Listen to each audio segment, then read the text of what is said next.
aie pitié de moi. Même quand les gens lui empêchaient, et même si on m'empêche de crier, ils ne connaissent pas mon problème. Elles sont en train de voir. Moi je ne vois pas. Mais ils m'empêchent de crier à celui qui peut changer ma situation. Personne ne m'empêchera de crier.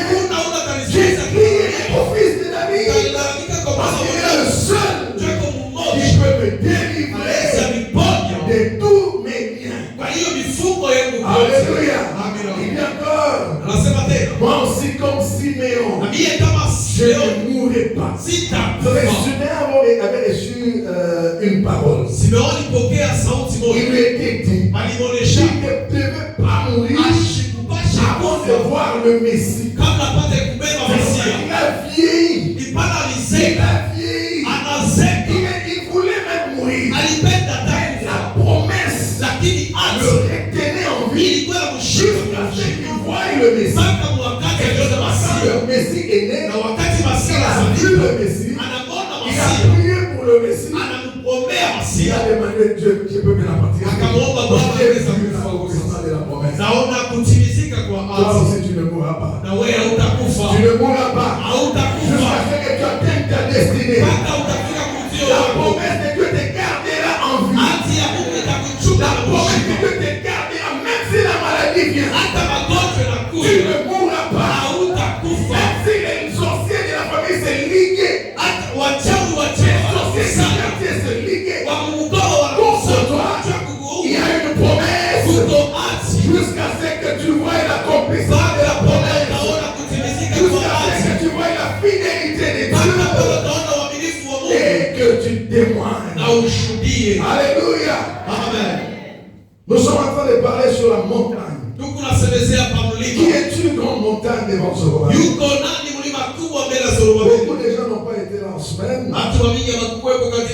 Par la grâce de Dieu, nous avons essayé de parler, de répondre tout ce que nous avons dit en semaine, et ajouter un seul point et nous allons clôturer. Amen. Nous avons lu Zacharie chapitre 4 verset 7. Nous savons que nous n'avons pas assez de temps. Nous n'allons pas lire beaucoup de passages. Nous allons peut-être donner les références. Nous voulons quand même que notre message soit cohérent. Pour permettre au peuple de Dieu de comprendre et de mettre en pratique. Nous avons considéré que la montagne, c'est tout obstacle qui se lève devant l'homme pour lui empêcher d'atteindre sa destinée. L'obstacle qui se lève devant l'homme pour empêcher à la volonté de Dieu de s'accomplir dans la vie de cet homme. Donc l'obstacle, comme parlant de la montagne, nous avons dit, l'une des caractéristiques de la montagne, c'est l'ancienneté, la durabilité. La montagne est ancienne. Elle a traversé des générations. Nos grands-parents ont vu la montagne et l'ont laissé. Nos parents ont vu la montagne, ils l'ont laissé. Et nous aussi, si nous rencontrons la même montagne et nous la laissons, ça veut dire que nos enfants vont affronter la même montagne. Et nous avons dit là que dans le temps, c'était normal que les gens soient incapables d'aplanir les montagnes parce qu'il n'y avait pas d'engin que nous avons aujourd'hui. Avec des pêches et des houes, on ne peut pas aplanir une montagne. Mais aujourd'hui, la technologie a apporté de nouvelles techniques. Des engins capables d'aplanir toute une montagne et la faire disparaître. Et quand les générations futures viennent, les se rendront plus compte de l'existence de cette montagne qui a traversé des siècles. Et nous avons considéré que la montagne était semblable à des liens familiaux. C'est elle qui impose certains caractères à des familles. Des caractères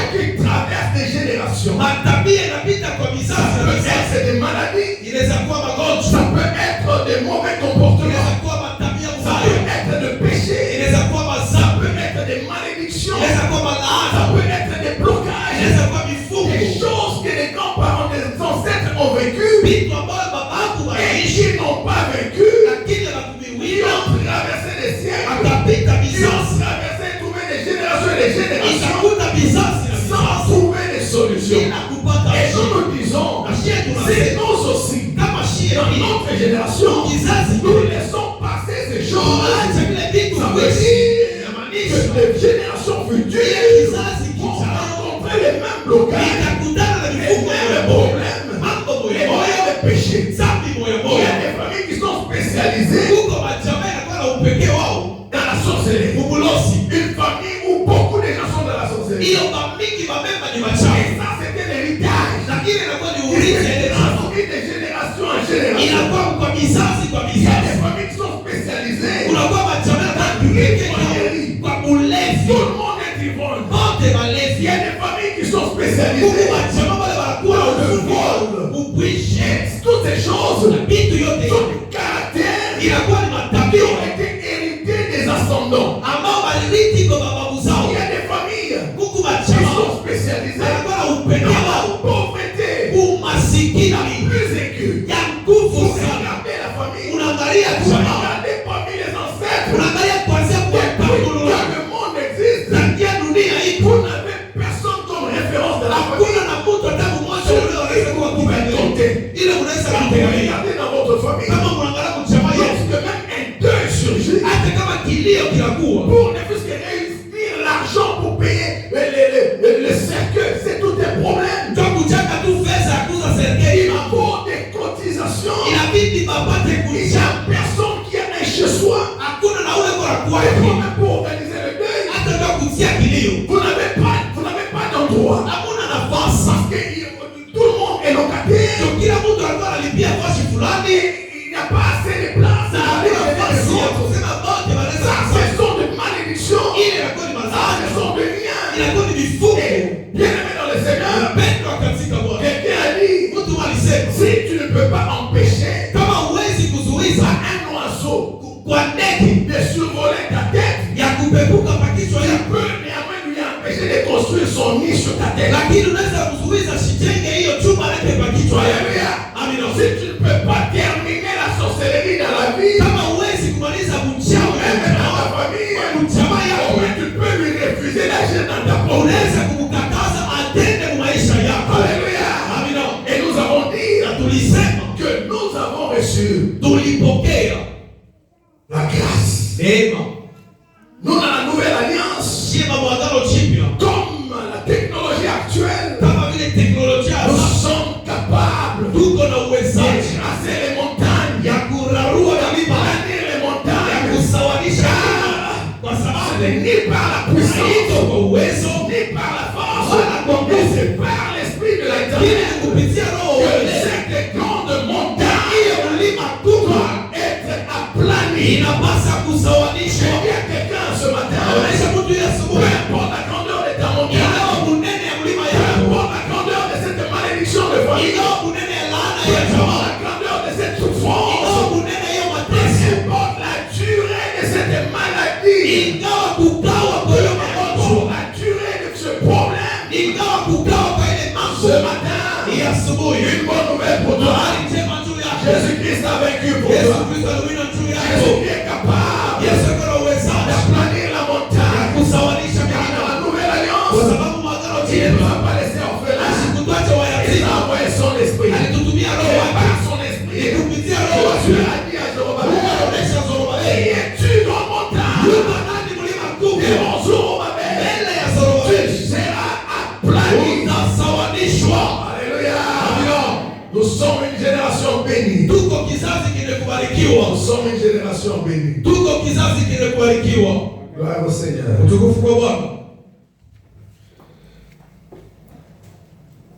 Alors, l'histoire de Mardoché et de Haman, que nous trouvons dans Esther chapitre 3, partie du premier verset, nous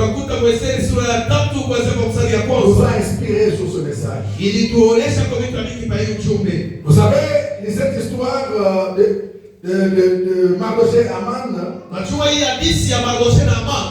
nous a fait voir un conflit qui est parti du ventre de Rebecca jusqu'au palais de Perse du temps de Haman.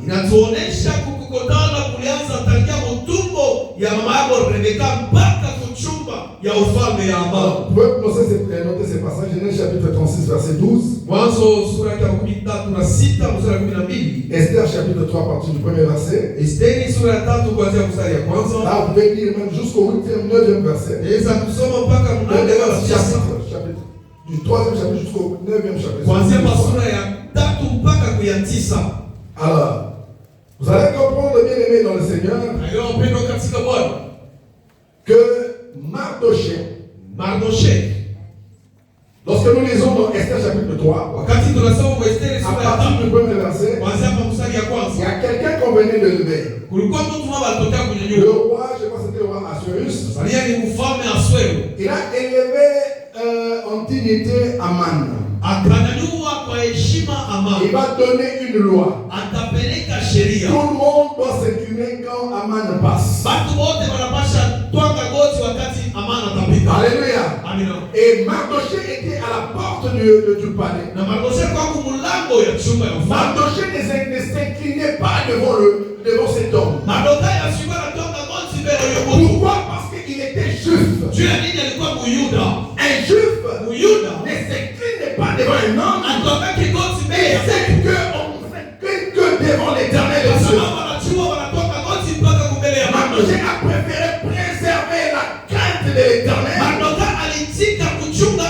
plutôt que de craindre un homme, de craindre la loi.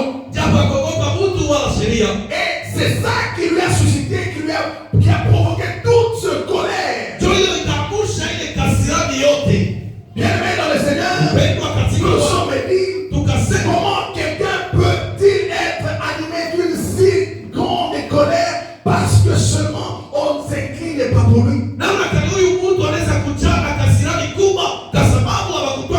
Parce que la Bible me dit, Aman était furieux. C'est que Mardochée ne s'inclinait pas devant lui. Et il s'est dit,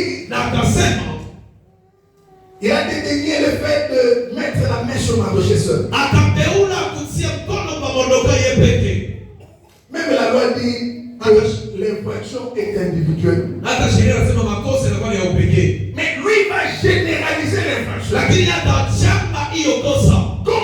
Comme Mardochée ne s'incline pas, alors il faut le tuer. Non seulement lui, ses enfants, son épouse, toute sa famille, tout son peuple. Quelle méchanceté. Alors on se dit, mais comment est-ce que quelqu'un peut être animé d'une telle colère? Et nous avons compris, ça c'est pas normal. Il y a quelque chose qui est caché dedans. C'est une haine diabolique. Il y a un combat derrière. Cela nous a poussé à aller un peu plus loin. Pourquoi les origines de ces deux hommes? En prenant Mardochée, nous trouvons qu'au chapitre 2, on dit que Mardochée était benjaminite. Et benjaminite, descendant de Saül. Il était descendant fils de Kis. Kis était le père de Saül. Alors Mardochée était donc le descendant de Saül. Quand nous regardons Saül, il est descendant de Benjamin. Et Benjamin, il est fils de Jacob. Nous reprenons ici Aman. Aman, on dit que c'est l'Agagite. Non, descendant d'Agag. Agag c'était un roi amalécite. Agag c'est ce roi-là, les Amalécites, que Dieu a demandé de détruire, de tuer. Au temps de Saül, Dieu s'est souvenu du malheur ou du mal qu'a fait Amalek aux enfants d'Israël. Il a demandé à Saül d'exterminer tous les Amalécites. Saül va aller épargner Agag épargner les veaux gras. Na ataepusha hiyo kondoo za mafuta. Alors ça n'a pas plu à Dieu. Hiyo haikupendeza Mungu. Cette montagne, hiyo ilikuwa mlima qui a commencé depuis le ventre de Jacob et de Rebecca. Tangia mtumbo ya Rebeka. Parce que juu Agag, descendant d'Amalek, anatokea kwa Amalek. Amalek, basi Amalek était fils d'Eliphaz. alikuwa mtoto wa Eliphaz. Eliphaz était fils d'Esaü. alikuwa mtoto wa Esaü. Basi vile Esaü frère de Jacob, alikuwa ni ndugu yake Yakobo. Si Mardoché kama Mardokao est descendant de Jacob, anatokea kwa Yakobo. Et Aman, descendant d'Esaü, anatokea kwa Esaü. Ça veut dire inamaanisha le combat entre Jacob inakuwa ni mgomvi wa Yakobo na Esaü qui continue. inaendelea. Dieu voulait arrêter ce combat. Mungu alipenda shimalishe wakati ya Sauli. Sa désobéissance, bila sikutii Saül a laissé échapper quelque chose. Sauli akatia kitu moja kinamwepuka. Alléluia. Amen. Et c'est parmi les raisons pour lesquelles Saül a été rejeté. Na ni kati ya sababu ambao Sauli wakamtupa. Il y a des choses penda kuko que bien Dieu nous demande de détruire dans notre vie. Ile Mungu anatuomba tuharibu Il y maisha a des yetu. choses, Kuko vitu, il y a des liens, kuko mifungo, il y a des comportements, kuko il y matabia, a des attitudes. kuko mahali. Dieu nous demande Ile Mungu de anatuomba lever de notre vie ya aujourd'hui. kutosha maisha yetu Si leo. nous laissons passer cela, Kama tunakubali ça ile va kitu, affecter les générations ile futures. itakuwa na matokeo kwa vizazi vijayo. Puisqu'il a épargné Agag, Ile aliyepusha voilà plus tard, baadaye un descendant d'Agag, mwenye kutokea kwa Aman, doit se lever. ataamuka. Et lui veut détruire Yeye anataka kupomoa toute la race des Juifs. vizazi vyote kawayua. Alors que Dieu voulait Hapo Mungu alipenda détruire kupomoa toute la race des Amalécites. vizazi vyote kwa Wamalesia. Si tu laisses survivre l'ennemi, Kama unaacha adui c'est aishi, l'ennemi qui va chercher à te faire ni disparaître. adui atatafuta kukuharibu.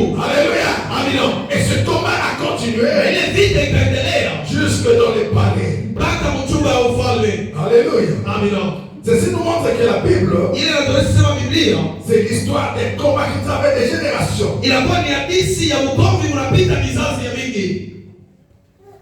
Ce combat a surgi aussi, nous avons sauté ce combat ici, il a surgi à Tsiklag. Hiyo vita ikafanyika kule Tsiklag. Dans 1 Samuel chapitre 30, Samueli wa kwanza sura ya vous 13. allez trouver cette histoire. Pata hii hadithi. À Tsiklag, Kule Tsiklag. qu'est-ce qui s'est passé? Kilini kilifanyika. David revenait de la guerre Daudi alikuwa anatoka kuvita avec des vaillants soldats. na wapigwa wake wa Il silaha. arrive à Tsiklag, Akafika kule il Tsiklag, trouve que la ville est brûlée. anakuta mji washalunguza. Il trouve qu'on a déjà emporté et les femmes Basha kuchukua nao et wake les enfants. na watoto, On a pris tout le monde. anabeba batu On wote. les a déportés. Akaenda nao kumutumbo. Qui ont fait cela? Nani walifanya hivi? Les Amalécites. Wa Malaysia. Alléluia. Amina. Donc, ce même combat-là, Hiyo komba moyo les moyo. gens qui ont combattu vos ancêtres, Wale watu walikomalisha les mapepo yetu. esprits Hiyo ne mapepo meurent pas. Les haikufanya. esprits vivent. Mapepo inakuwa Ils yaishi traversent les na générations. inapita vizazi. Les hommes peuvent mourir. Watu wanaweza Mais kufa. les liens familiaux, Lakini mifumo les ya esprits jamaa. qui ont utilisé les Hiyo ancêtres, mapepo ilitumikisha ils watu continuent à wangu. vous poursuivre. Bengali inaendelea Ils kuitoa. continuent à vous pourchasser. Bengali inaendelea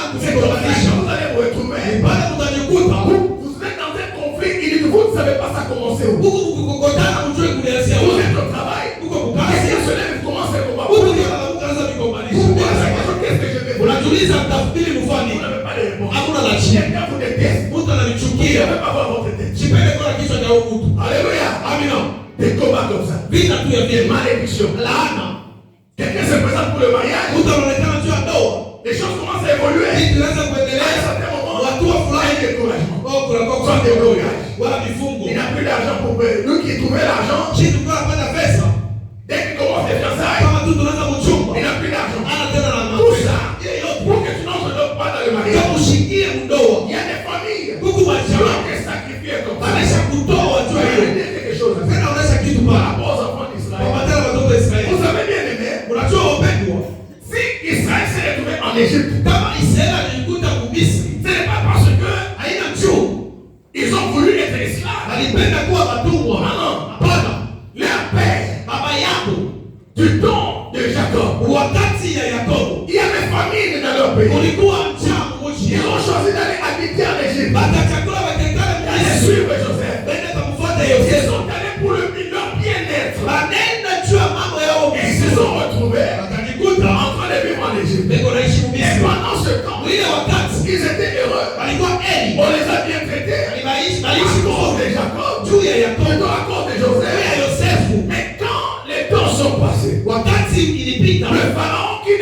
connaissaient pas Joseph est venu. Ule mfalme Farao sikujua Les Yosefu. gens qui étaient heureux dans le pays, Watu walikuwa wenye les Israélites, wa se Israeli sont transformés en esclaves. akabadirika wanakuwa watumwa. Ce n'est pas parce qu'eux étaient responsables. Haiko moto walikuwa madaraka hii. Quand il fait pour devenir esclave, Alifanya nini ndio wajikute ils se watumwa? sont retrouvés Wanajikuta nés en Égypte. wanazalika Ils Misri. sont nés en Égypte. Anakomana Misri. Ils sont esclaves. Lakini wanajikuta watumwa. Qu'est-ce que tu as fait Ulifanya pour nini? naître dans la famille où tu es né? Tusalike huyo Pour jamaa. vivre là où tu vis? Uishi pale Qu'est-ce unaishi. que tu fais? Ulifanya Tu nini? n'as pas choisi tes parents. Au kuchakula Tu n'as wazazi pas wako. choisi ta tribu. Au kuchakula Tu n'as kizazi pas chako. choisi ton pays. Au kuchakula Tu nchi t'es yako. trouvé. Tu Unajikuta es né. Tu es né. unazalikwa Et tu es esclave. na unajikuta Tu mtumwa. es dans les liens. Unakuwa Tu es mtumwa. sous une certaine malédiction. Unakuwa mlaana mafulani. Bien-aimé dans le Seigneur. Bien-aimé. C'est comme ça. Vile Dans la vie pratique. maisha hii ya kawaida Les parents kuku qui bazazi ont fait des contacts. basi Qui ont fait des pactes. balitia maagano Pour chercher de l'emploi. kwa kutafuta Pour makazi yao, chercher la protection. kwa kutafuta ukingo wa Pour maisha, chercher l'élévation. kwa kutafuta Pour cheo, chercher la position. kwa kutafuta hali ya La kuishi, domination. kwa kutafuta Et là, ils sont kutawala. entrés dans Huku l'occultisme. wengine wanaingia mchawi, Ils sont entrés dans la wengine sorcellerie. wanaingia mbulozi. Bon, ils ont peut-être bien vécu. Aliishi mzuri, Peut-être ces choses les ont servi. inaweza kuwa vile vitu Ils ont viliwasaidia, été protégés par ces choses. walikingwa kwa Ils muda, ont été élevés dans la vie par ces choses. walinyanyuliwa kwa Et muda, kwa quand vile ils vitu. passent, Wakati wanapita, les enfants commencent à subir. watoto wanaanza kuteseka, Les enfants commencent à payer le prix. watoto wanaanza kulipa Les deni, enfants qui commencent à faire face à des démons. watoto wanaanza kuishi kwa À des mapepo, malédictions. kwa malaana fulani.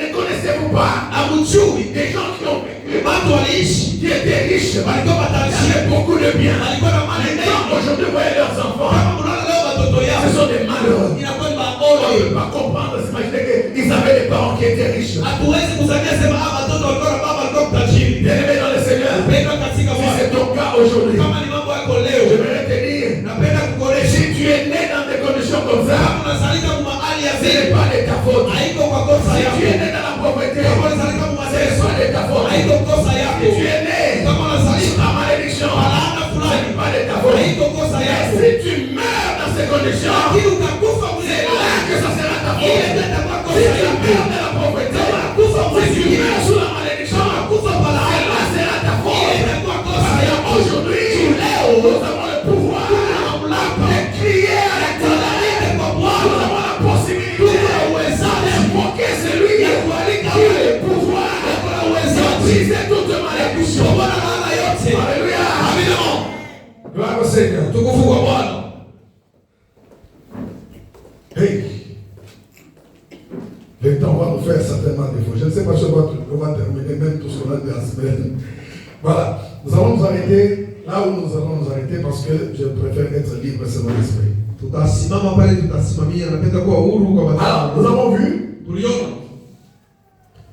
les stratégies namna ya kuteka que Dieu a utilisées ile Mungu alitumia pour vaincre Amalek kwa kuwinda Amaleki. dans toutes les générations où il s'est manifesté. Kwa vizazi yote ilikuwa Amaleki walikuwa Et là, wanaonekana. nous allons commencer par la première génération, Tutaanza kwa kizazi ya kwanza, la montagne que Jacob a vaincue. mlima ambao Yakobo aliwinda. Genèse chapitre 32, Mwanzo sura ya 13 verset 24. mstari wa 24. Jacob, Yakobo lui qui a commencé ce combat, ye alianza ile vita, qui a commencé dans le ventre, ilianza mtumbo, au sortir du ventre, kutoka tumboni, ils ont commencé à vivre ensemble. wakaanza kuishi pamoja. Alors il a usurpé le droit de son père, de son frère. Akaiba haki ya ndugu yake. Le conflit a commencé. Bukovi bunaanza, Le conflit a commencé. bukovi bukaanza. Bien-aimé dans le Seigneur, Akaenda katika Bwana, il a fui. Il akakimbia, est allé chez son beau-père là-bas. anaenda kwa babake Mungu Il a Baba, été là-bas. akafanya miaka Il s'est 10, marié. Il akaoa, a eu des enfants. akapata Et watoto. là, il devait rentrer chez lui. Alipasha rudia kwao. Esaü était sur son chemin. Esaia alikuwa mjia La yake, montagne se levait. mlima Tu ne ikasimama, vas pas passer. hautapita. La montagne se levait. Mlima ikasimama, Esaü s'est levé devant lui. Esaia akasimama mbele yake. Quelle stratégie Jacob a appliquée? Hali ya kutenda Yakobo alielewa. Jacob a compris. Yakobo alielewa Un combat comme ça, vita ya hivi un combat un lien de famille, ni vita ya mifuko ya kizazi, puissant, iko ya nguvu un sana. lien de sang. Ni hiyo kifuko ya damu Pour le vaincre, juu ya kuiwinda, il faut l'intervention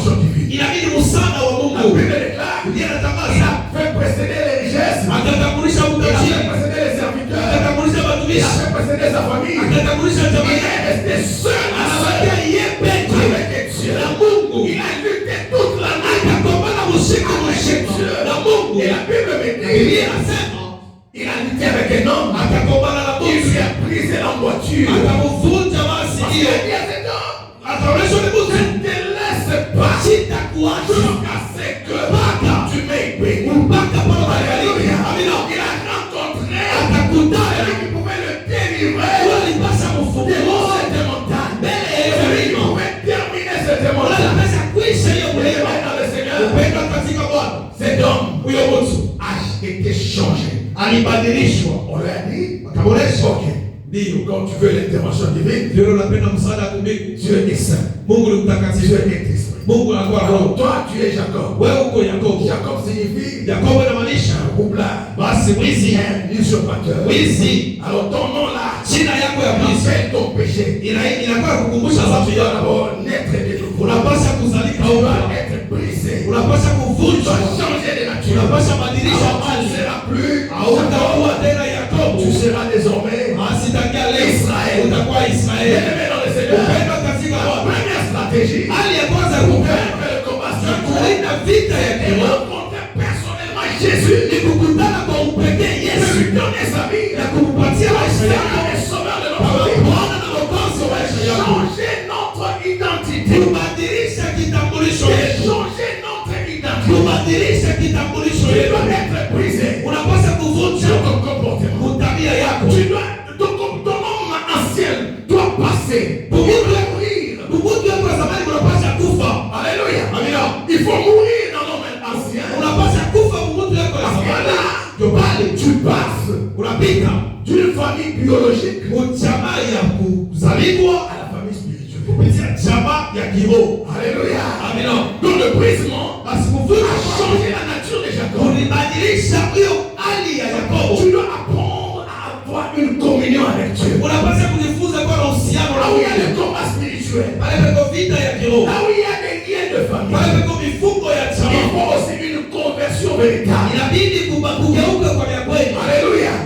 Tant que tu ne seras pas converti, tu resteras encore sous la domination de cette famille. Lorsque tu seras converti, tu vas passer dans une autre famille, la famille de Dieu. Et là, tu as un autre grand frère qui te réclame. Qui te réclame à ceux qui dominent sur toi. Alléluia. La deuxième stratégie, nous sommes dans Exode chapitre 17, à partir du 8e verset. La montagne s'est vaincue par les mains levées, par la prière d'intercession. Dans le Seigneur, nous l'avons vu là, dans le désert. La Bible dit, Amalek vint attaquer Israël à Rephidim. Amalek survit encore. Le combat répond. Amalek se lève. Il attaque Israël. Il a fait du mal à Israël. Il a attaqué les faibles. Il a attaqué les enfants. Il a attaqué les femmes. Et dans la marche, les hommes forts étaient devant. Les femmes et les enfants tenaient derrière. Alors Amalek est passé par derrière pour attaquer les côtés les plus faibles. C'est pourquoi nous avons dit, c'est aimé dans le Seigneur. La technique de l'ennemi dans le ministère, dans les combats spirituels, c'est attaqué par le côté le plus faible. L'ennemi veut t'atteindre. Enfant de Dieu, il passe par le côté faible. Dans le mariage, l'homme prie. La femme ne prie pas. Les enfants ne prient pas. L'homme craint Dieu. La femme ne craint pas Dieu. La femme et les enfants ne craignent pas Dieu. La femme craint Dieu. Le père ne prie pas. Les enfants ne prient pas. Lorsque l'ennemi veut frapper, il passe par les côtés. Il cherche là où il y a la porte.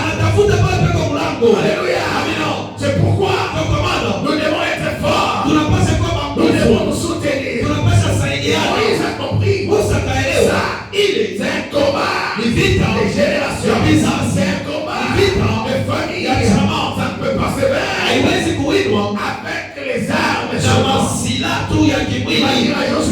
Anasema Yoshua, va au front. Wende kuvita. Moi, mimi, Aaron et Aaron na Hur, nous irons à la montagne. tunaenda kulima. Nous aurons les mains levées. Tutakaa mikono Nous kunyanyua. aurons les mains levées. Tutakaa mikono Et toi, kunyanyua. tu seras au front. Wote kwa kuvita. Upendo katika Bwana. Le résultat, Matokeo au front, kule kuvita était ilikuwa dépendant inahitajia de l'attitude des mains de Moïse à la montagne. hali ya mikono ya Musa kumlima. Tant que les mains de Moïse étaient levées, Wewe wakati mikono ya Musa ilikuwa kunyanyua, la victoire appartenait à Israël. ushindi ilikuwa Israeli. Quand les mains de Moïse faiblissaient, Wakati mikono ya Musa ilikuwa choka, Israël perdait la bataille. Israeli alikuwa anapoteza mgomo. Upendo Dans les combats spirituels, vita ya dans kiroho, les guerres de la famille, mifumo ya il ne jamaa. s'agit pas d'être intelligent Haistahili kuwa tu akili pour réussir les études. za kuweza Il masomo. ne s'agit pas d'être fort, Haistahili kuwa wa nguvu, d'être beau ou belle kuwa mrembo pour trouver le mariage. kwa kupata Dans ndoa. les combats de famille, Ugomvi ya il vita ne s'agit pas d'avoir le diplôme haikokuwa na macheti ya pour trouver le masomo bon boulot. kwa kupata kazi Quelqu'un nzuri. peut avoir le boulot Mtu anaweza kuwa na kazi et ne pas jouir. lakini ashifaidike ya ile kazi Il y a yake. des gens bien-aimés. Kukubali Vous wapendwa, regardez son salaire, unaangalia mshahara yake, mais vous regardez sa vie. unaangalia maisha yake, Il n'y a pas de cohérence. hadi patane Il touche beaucoup d'argent, unapata mshahara ya mingi, mais il n'est pas organisé. lakini Il lokateri n'a pas de maison. ana na nyumba, Il a pris son argent. eko naisha pesa yake tu bure, Il n'a pas de maison. ana na Il nyumba, n'a pas de véhicule. ana na gari, Comment il peut avoir un véhicule? ana anaweza kuwa na Il gari, est ivrogne. lakini mulevi Il cogne un désordre. eko na libumba fasi yote. Vous regardez l'un de ses collègues. Unaangalia pamoja Avec l'argent que lui touche, ana na mshahara pamoja il naye, est très bien organisé. lakini anajiongoza vizuri. Mambo ni Il nini? y a des lois Kuko masheria qui refusent iko na katana à l'homme ya huyo de mtu pouvoir réussir la apate kuweza C'est maisha. pourquoi mon frère, Ndio kwa maana ndugu, même si tu as le travail, hata kama kuna même kazi, si tu es intelligent, hata kama kuna même kazi, si tu as les diplômes, hata kama una même macheti si ya tu as le masomo, mariage, hata kama kuna même si ndoa, tu es beau, hata kama mrembo, n'oublie pas usisahau d'avoir les mains kuwa na mikono levées à la ya montagne. kunyanyua kumlima. Usisahau Priez pour tes affaires. kuomba juu ya biashara yako. Usisahau Priez pour ton travail. kuombea kazi yako. Usisahau Priez pour les études de tes kuombea masomo yako. Usisahau Priez pour tes finances. kuombea pesa yako. Juu À réussir. uwezo Et tout ce que tu fais, yote unafanya inahitajia l'attitude hali de tes mains à ya la mikono yako kumlima. Basi Je trouve na prière na nikuta kumlima. Aaron et Hur Aaron na Hur ont remarqué wakatambua que c'était ainsi. ilikuwa vile Les mains de Moïse, kama mikono ya Musa, ce sont ces mains qui soutenaient le combat. ile mikono inasaidia Dans vita la vallée, ule mbonde, ils sont venus le soutenir. anakuwa kumsaidia. Mais dans le Seigneur, Upendo katika Bwana, dans la famille, jamaa, soutenez ceux qui prient. usaidie wale wanaomba, Soutenez ceux qui prient. usaidie wale Si vous wanaomba. avez un père qui prie, Kama Mungu na baba si yuko vous naomba, avez une mère qui kama prie, Mungu na mama yuko si vous naomba, avez des enfants qui kama prient, kuna watoto wanaomba, soutenez-les. uwasaidie, uwatie moyo, Découragez pas. usiwavunje moyo. La force, Nguvu, la puissance uwezo provient inatokea du surnaturel. bila tone la Et le watu, surnaturel bila tone la est watu, activé par la prière. kupitia maombi, La victoire dans la vallée ushindi mbonde dépend inahitajia de l'activité sur l'autel. ya hali ile ilikuwa inafanyika kwa masomo. Aujourd'hui, Naomba Dieu leo te donne la Mungu force. akupatie nguvu, Même l'Église, hata la kabisa force de l'Église, nguvu ya kabisa réside dans sa capacité inabakia muhali à yake tenir dans la prière. kubakia Les maombi. montagnes Milima ne peuvent être aplanies inaweza kusawanishwa par la ni prière. kupitia maombi ya Et nguvu grâce. na ya uwezo. Alléluia. Amina. Troisième stratégie, Hali ya tatu ya kutenda c'est David. ni Daudi.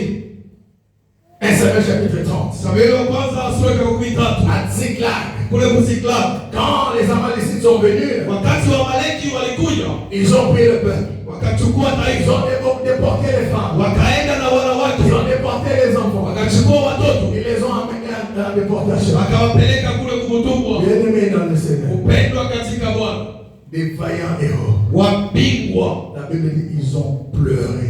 Biblia inasema walilia, David a pleuré. Daudi akalia, Les soldats ont pleuré. waaskari walilia, Les femmes étaient apportées. wadidi walia, watoto wakaenda, hata mji walilunguza. Les gens pleuraient. Watu walilia wapigwa. Mais dans le Seigneur. Penda katika Bwana. Et pleure. Kulia N'ont apporté aucune solution. Hakukuleta hata jibu moja. Alléluia. Amina. Vous savez là où il y a les liens de famille. Hiyo pale kuna mifuko ya Là jamaa. où la sorcellerie arrive. Pale bulozi Mungu anatawala. Les gens pleurent. Watu wanakuwa wanalilia. La sorcellerie. Bulozi. Les liens de famille. Mifuko ya On jamaa. peut te maintenir dans une pauvreté. Wanaweza kukubakilisha masikini moyo. Tu manques même des chaussures. Unakosa hata Tu mapapa ya manques bibi. même des habits de rechange. Unakosa hata mapapa Tu kubadilisha. manques même de nourriture. Unakosa hata Cela chakula. peut prendre des années. Ile inaweza beba miaka. Pleurer. Unaweza bakia kunalilia. Les démons n'auront pas pitié. Madema watakushikilia buluma. Ça ne va rien changer. Haitabadilisha Tu kitu. peux te plaindre. Unaweza Tu peux kunungunika. parler. Unatombola. Tu peux te fâcher. Unashirika. Rien ne change. Hakuna kile kitabadilika. Qu'est-ce qui change? Ni nini kinabadilika? Il faut s'imposer. Inabidi La ukatii. technique que David a appliquée ici, Hali ya kutenda Daudi aliweka hapo. David n'a pas continué à pleurer. Daudi asikuendelee kukulia. La Bible dit, Biblia inasema David Daudi prit courage akachukua hodari en s'appuyant sur l'Éternel. kukutegemea wa milele. Alléluia. Amina. Il reprit courage Akachukua en hodari s'appuyant sur l'Éternel. kukutegemea kwa wa milele. Et il alla consulter l'Éternel. Akaenda kuuliza Il Mungu. pose la question à Dieu. Uswali Mungu. Éternel, Bwana, poursuivrai-je? eti nitawapata? Atteindrai-je? Nitawapata? L'Éternel lui dit, Bwana anamwachilia. poursuis. Wafate kwa sababu Tu atteindras. utawapata. Et tu délivreras. Utakomboa. Alléluia. Amina. Il a consulté l'Éternel. Akauliza Bwana. Dans la technique, Basi hali ya kutenda l'Éternel kuuliza pour Bwana. avoir une directive. Kuwa na mwongozaji. Il a posé deux questions. Anauliza maswali mbili. Poursuivrai-je? Nitawafata? Atteindrai-je? Nitawapata? Tu as donné trois réponses. Unapatia majibu tatu. Poursuis. Uwafate. Kwa sababu Tu atteindras. utawapata. Kisha Tu délivreras. utawakomboa. Dis à quelqu'un, Penda kueleza mtu. tu vas poursuivre. Utafata. Tu vas poursuivre. Utafata. Ce que l'ennemi a volé. Ile adui aliiba. Poursuivre. Utafata. Tu vas atteindre. Utawapata. Tu vas délivrer. Utakomboa. Utakomboa. Wewe upendo. Kwa Bwana. Je donne la directive. Anakupatia mwongozaji. Je donne la directive ce matin. Anakupatia mwongozaji asubuhi. Ténèbres Giza ne régneront pas pour nous. haitatawala kwa milele. Alléluia. Amina. Poursuis. Wafate. Car tu Kwa atteindras. sababu utawapata. Tu délivreras. Utakomboa. Est-ce que c'est ta femme? Eti ni mke wako.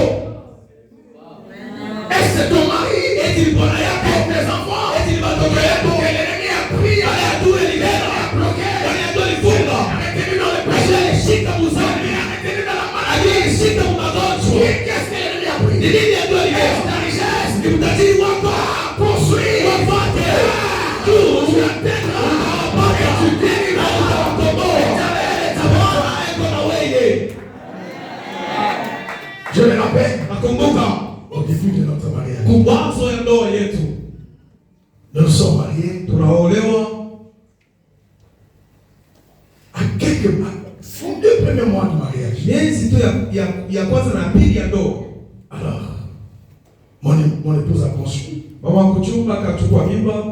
Et pendant qu'elle a conçu là, Wakati anachukua mimba, ça veut dire, comme on n'avait pas de bonnes, vile tukue na mtu kutusaidia kunyumba, qu'on prenne quelqu'un dans la famille pour nous aider. tubebe mtu mwangu chama tusaidie. On va prendre une cousine à moi. Tunabeba kwetu moyo, J'ai dit à ma femme, naonesha mama, c'est toi la femme. ni wewe ndio mama lazima chakula mjamaa Et yetu. tu peux prendre. Ule unaweza kubeba. Oh non, chez nous. Hapana kwetu.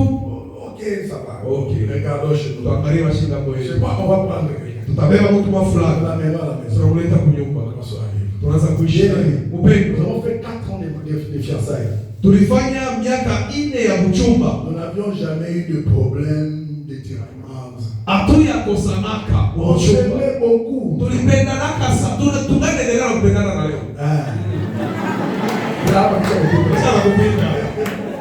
on s'aimait beaucoup. Tulikuwa tunapendana. On n'avait pas de problème. Hatukuwe na mambo. On pouvait. D'ailleurs, quand j'allais chez elle, Wakati nilikuwa naenda kwao. elle était très jeune. Alikuwa kijana. Lorsque l'humanité. Kule kwa masomo On kushuma. a commencé à faire. Tunaanza. On dit non, non. Hapana. Il faut les la laisser étudier. Mwache bila funde. J'ai dit non. Moi, je l'ai déjà vu. J'ai déjà senti des choses. Je vais la laisser. Maintenant, quand je vais revenir, ça sera pour recommencer les fiançailles. Continuer. Et dans notre temps, quelqu'un d'autre ne la verra pas. Ah non, on doit continuer. Oh, ça va. Il faut commencer à me voir une fois par semaine. Et moi, je ne me souviens pas de loi. Une fois la semaine. Moi, je venais chaque jour. À pied, je venais. On cause, on finit, on s'appelle au téléphone. On cause encore jusqu'à terminer les minutes. Là,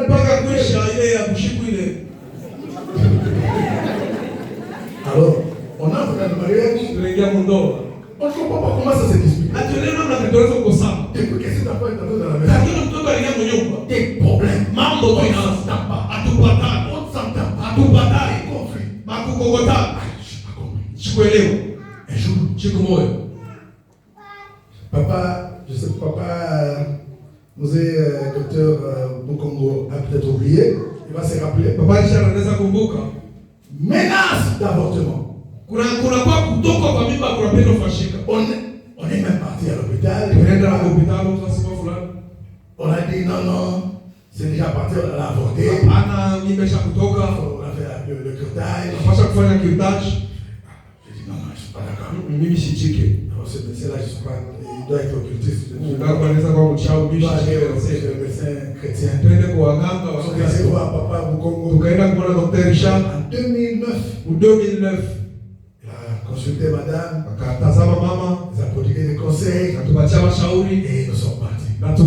Et là on n'a pas payé, on n'a pas d'argent. On avait consulté gratuitement. Est-ce qu'on peut acclamer le Seigneur? Bienvenue dans le Seigneur. Madame s'est fâchée. Je lui ai dit, tu n'as pas avorté. C'est pas normal. On a même déjà dit, pourquoi tu dis ça? Moi je ne crois pas. Moi tu n'as pas perdu mon corps. J'ai refusé. J'ai commencé la prière. On priait. 2 semaines après, on va aller faire encore les tests. Il y a la grossesse. Je dis pour moi, c'est la même grossesse. J'ai refusé. Ce soir, il dit non. Oui, mais la grossesse pas comprendre la mimba. Il y a un problème. Il a refusé cette truc. Un jour, madame, on l'a enlevé. Nous nous sommes mariés le 13 décembre 2008. Au mois de février. Au mois de février. Mars. Au mois de mars. J'étais en prière à l'église. 18h à 19h. Ma femme était restée à la maison. Nous étions à ma commune. Et nous nous avons fixé rendez-vous. Elle devait me rejoindre à l'église pour que nous puissions aller ensemble chez les parents. Je l'attends. Elle ne vient pas. 17h, 18h, 19h. J'appelle les parents. Est-ce qu'elle est là-bas? Non. Ce jour-là, malheureusement, elle n'avait pas de téléphone. Mon téléphone était là-bas. J'ai laissé mon téléphone à la maison. J'avais pris son téléphone, j'ai mis ma SIM. Je ne savais pas atteindre ma femme. 20h, 21h. C'est pas possible. Pendant les fiançailles. Avant qu'il ne soit 18h. Peu importe le lieu où nous étions. Elle me faisait pression. On doit retourner. Elle a ramené. 20h. Elle n'a jamais fait ça. 21h. Je commence à appeler partout. Même si j'avais votre numéro, j'allais vous appeler. J'appelle tous ceux que je connaissais. À un certain moment, tous ces gens que j'appelais, ils ont commencé à m'appeler. Tu l'as retrouvé? Non. 22h. Tu l'as retrouvé? Bon, bien aimé. Bon, tu vas rentrer dans la maison pour dormir. Bien aimé, c'était terrible. Nous sommes sortis. Son beau-frère est venu avec une voiture et m'a pris. On s'est dit, on fait quoi? On commence à chercher même dans des hôpitaux. On a marché. Pour faire 3 heures. Et je vais attendre. Tashikia Mon téléphone qui sonne. Si vous l'allez. C'est vous, monsieur Toussaint? Bonjour, papa Toussaint. Oui. Dio. Vous connaissez Sandra? Unajua Sandra? Oui, c'est mon épouse que je cherche. Dieu mke wangu bwana tafuta. Venez la trouver à Kouachi. Kwa mpate kuwashi. Où? Wapi? Au bar la Express. Kule Bar Express. Est-ce que je peux lui parler d'abord? Unaweza kuzungulia naye? Pas de souci.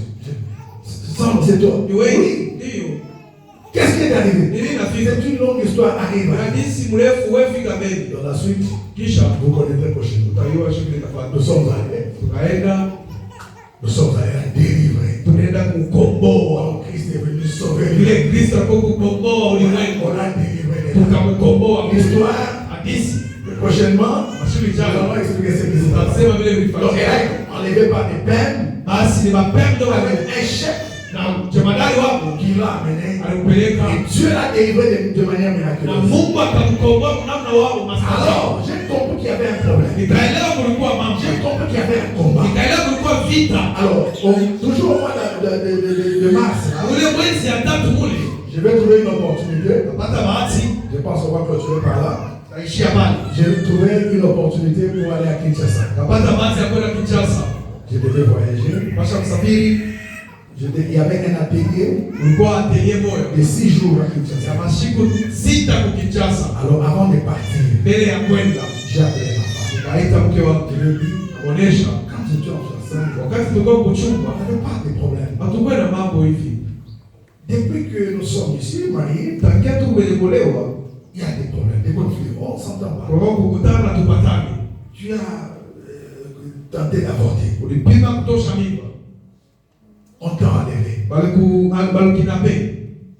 Nous allons prier. Tutaomba. Avant de partir, Mbele ni kwenda. consultons Dieu. Tuulize Nous Mungu. voulons savoir Tunapenda d'où kujua vient ce malheur. hii mambo yanatokea wapi. J'ai prié cette nuit. Niliomba kule Je ushindi. devais voyager Ndio le nilipasha kusafiri J'avais kesho. peur de laisser ma femme enceinte dans ces conditions-là. Nilikuwa naboka kuacha bibi ile hali na mimba. Bien-aimé, Upendo. j'ai prié. Niliomba Et la nuit, na ushindi. Dieu m'ouvre les yeux. Mungu alifungua macho. Je vois, Naona je revenais nilikuwa narudia à la maison kwa nyumba.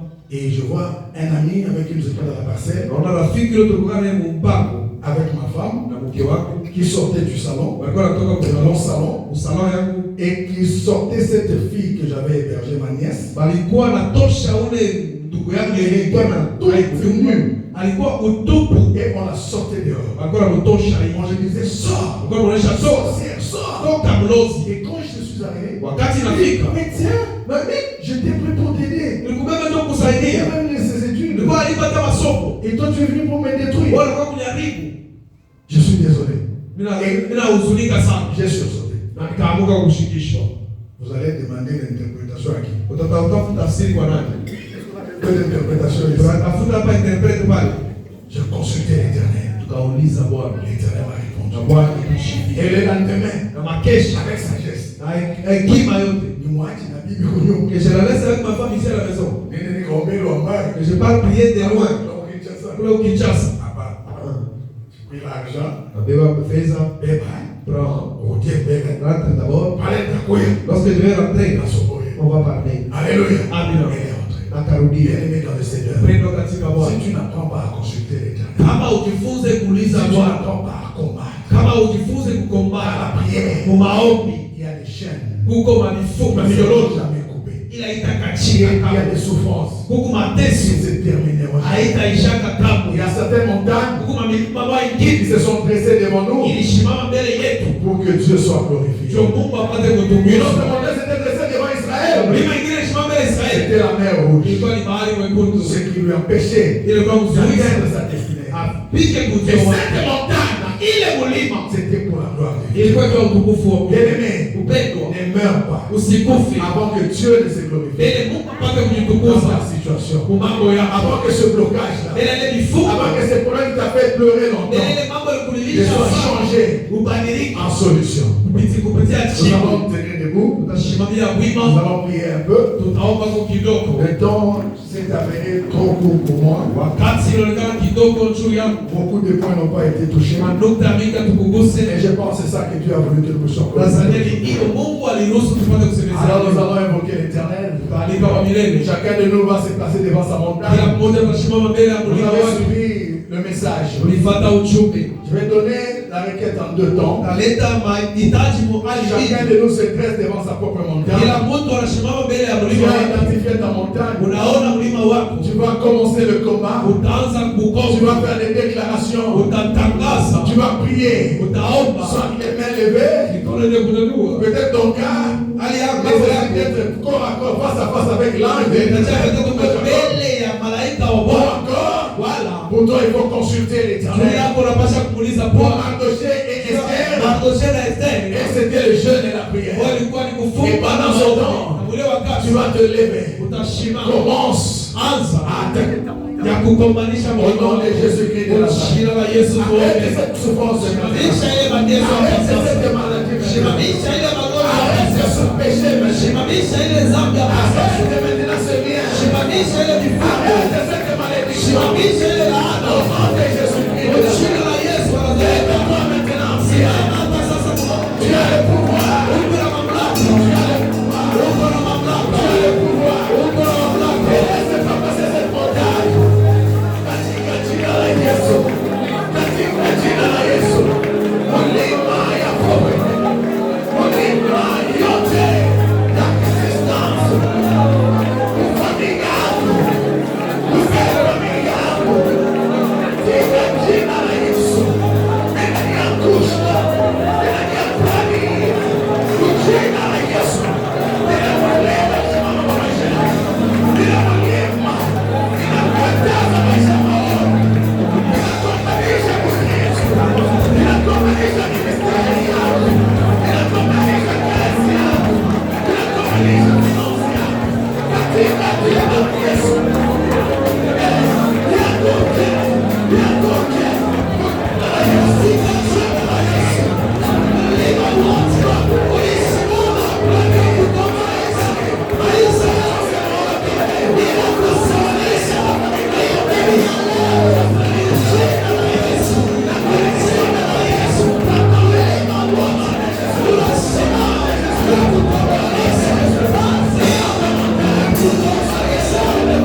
tutasimamisha pepo za mauti, l'esprit de mort, pepo yote ya kifo, arrêter cet esprit, tutasimamisha hiyo pepo, détruire la sorcellerie, haribu uchawi, renverser cette montagne, tutangusha hiyo mlima, puissant de Jésus, jina la uwezo wa sorcier, détruisons la maladie, cet esprit qui se réveille,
nous appelons Mzee Richard et pendant qu'il s'avance, est-ce que nous pouvons